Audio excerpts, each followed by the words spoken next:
کراچی میں گورنر سندھ محمد زبیر سے ترکی کے سفیر احسن مصطفیٰ نے ملاقات کی۔ ترجمان گورنر ہاؤس کے مطابق ترکی کے قونصل جنرل بھی اس موقع پر موجود تھے۔ ملاقات کے دوران پاک ترکی اقتصادی تعاون میں اضافے کی ضرورت، پاکستان میں سرمایہ کاری کے سازگار ماحول کی دستیابی، کراچی کی معاشی اہمیت اور باہمی دلچسپی کے دیگر امور پر تبادلہ خیال کیا گیا۔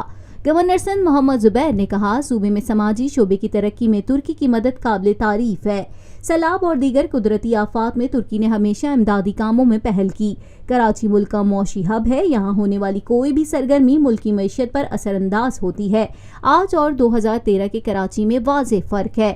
محمد زبیر نے کہا، امن و امان، توانائی کی صورتحال میں بہتری اسے سرمایہ کاری کے لیے آئیڈیل شہر بناتی ہے۔ سرمایہ کاروں کو ہر ممکن مدد اور سیکیورٹی فراہم کی جا رہی ہے۔ دونوں ممالک کے مابین تجارتی تعلقات میں مزید اضافہ وقت کی اہم ضرورت ہے۔ پاکستان اور ترکی کے مابین انتہائی قریبی برادرانہ تعلقات کی بنیاد خلوص اور باہمی احترام پر ہے۔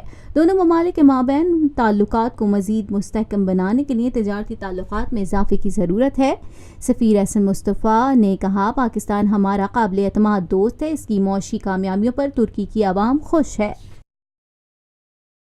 پاکستان میں پہلی مرتبہ حالات حاضرہ کے مختصر مگر جامع پروگرامز، خبروں، تبصروں کے علاوہ دیگر سماجی، تجارتی، ثقافتی، تفریحی، معلوماتی، مذہبی، تعلیمی، صحت اور بچوں کے پروگرامز صرف TNN TV پر۔